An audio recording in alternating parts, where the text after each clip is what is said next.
오늘은 금요 기도회가 있는 날입니다. 오늘 함께 나눌 말씀은 예레미야서 29장 10절에서 13절까지의 말씀을 함께 나누겠습니다. 제가 이 본문을 여러분들에게 읽어드립니다. 여호와의 말씀이니라. 너희를 향한 나의 생각을 내가 아나니 평안이요 재앙이 아니니라. 너희에게 미래와 희망을 주는 것이니라. 너희가 내게 부르짖으며 내게 와서 기도하면 내가 너희들의 기도를 들을 것이요 너희가 온 마음으로 나를 구하면 나를 찾을 것이요 나를 만나리라. 이 본문으로 벼랑 끝에 있어도 이런 제목을 함께 말씀을 나누겠습니다. 이런 책 한 권이 있어요. 당신은 하나님을 오해하고 있습니다. 이런 책인데요. 짧은 인생을 살았지만 누구보다 행복하고 자유로운 삶을 살다간 유석경 전도사님의 이야기입니다. 2013년 대장암이 발병이 되어서 6개월에서 1년 정도 산다라고 의사의 진단을 받았는데 3년을 더 살면서 복음을 증거하다가 2015년 하나님께 부름받은 젊은 여자 전사님의 이야기입니다. 이 책을 읽고 많은 분들이 감동을 받았다고 합니다. 그 암투병 중에 가장 많이 받았던 질문 가운데 하나가 하나님을 원망하지 않습니까? 라는 질문이었대요. 그런데 이 유석경 전사는 암이 자신의 생애에서 두 번째로 큰 축복이라 이렇게 답변을 했다는 것입니다. 가장 큰 축복은 12살 때 예수님을 인격적으로 만난 것이고 암은 내 생애 두 번째로 큰 축복입니다. 이것이 이 전사님의 대답이었습니다. 그리고 하나님을 한 번도 원망해 본 적이 없다. 이렇게 고백을 해요. 자기가 왜 암에 걸렸는지 묻지도 않았다라는 것입니다. 왜냐하면 하나님을 이해하려고 하지 않았기 때문이라는 것이죠. 그리고 사람이 이해할 수 있는 신이라면 이미 신이 아니라는 것입니다. 그래서 자기는 오직 하나님을 이해하려고 하는 것이 아니라 신뢰한다. 이런 고백을 합니다. 우리는 하나님의 피조물이지요. 따라서 우리가 할 일은 다른 것이 아니고 하나님을 이해하려고 애쓰는 것이 아니고 그저 하나님을 신뢰하는 것이 우리의 마땅한 도리입니다. 그래서 하는 말이 하나님이 내게 가장 좋은 것을 주신다는 사실을 신뢰합니다. 저는 암이 왜 생겼는지 모릅니다. 제가 몸 관리를 잘못했을 수도 있고 스트레스를 받아서일 수도 있습니다. 어떤 원인 때문이든지 하나님이 허락하신 거라면 그것이 제게 가장 좋은 것이라고 믿습니다. 이것이 이제 이분의 신앙의 고백이에요. 만약에 절벽 끝에 우리가 서 있고 절벽 밑에 예수님께서 서 계신다고 상상해 보십시오. 예수님께서 절벽 아래 손을 벌리십니다. 그리고 내가 받아줄 테니 뛰어내리라 라고 말씀하십니다. 그럼 우리가 어떻게 반응할까요? 대부분의 그리스도인들이 예 주님 저는 주님을 믿습니다. 이런 고백을 잘하고 또 실제로 그렇게 믿는다라고 이야기를 합니다. 그런데 주님께서 뛰어내리라 내가 오늘 받아줄게 라고 말씀을 하시지만 실제로 많은 그리스도인들이 거기를 기어서 내려갑니다.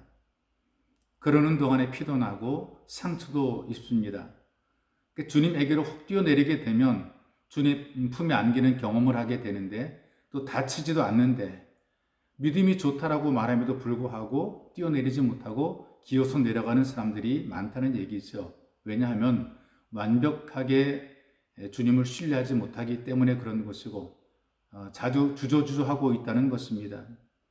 우리는 평소에 모든 것을 주님께 맡긴다 이렇게 기도하지만 실제로는 주님께 맡기지 못하고 여전히 자기를 붙잡고 살아간다는 것입니다.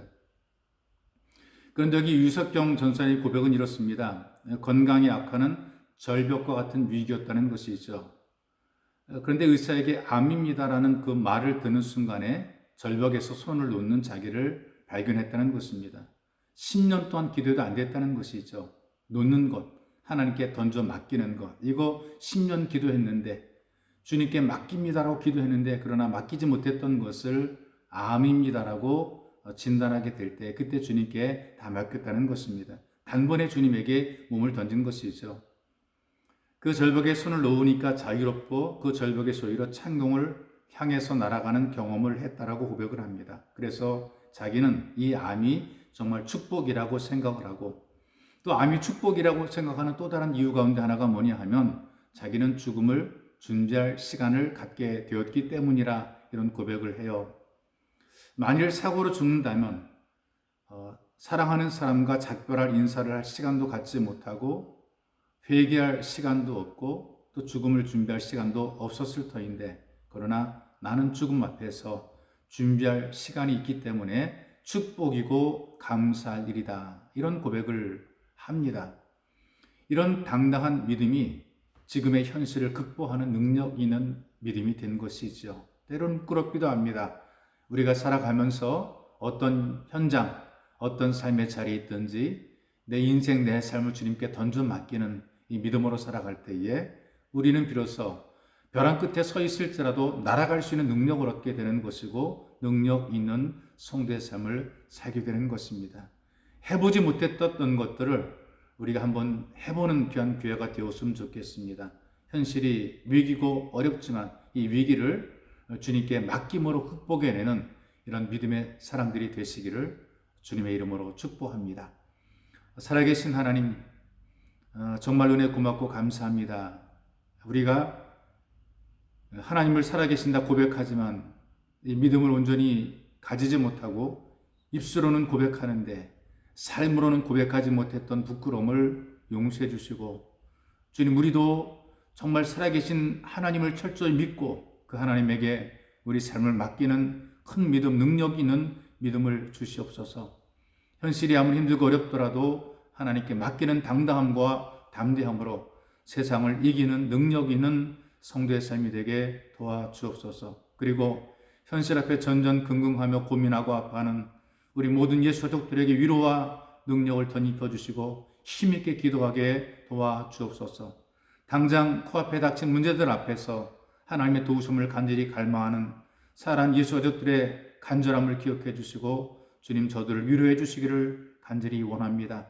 하나님의 손길이 정말 주님 향해 간절한 마음으로 기도하고 부르짖으며 주님께 모든 것을 맡기고 의지하기를 간절히 원하는 우리 예수 가족들에게 함께하여 주옵소서.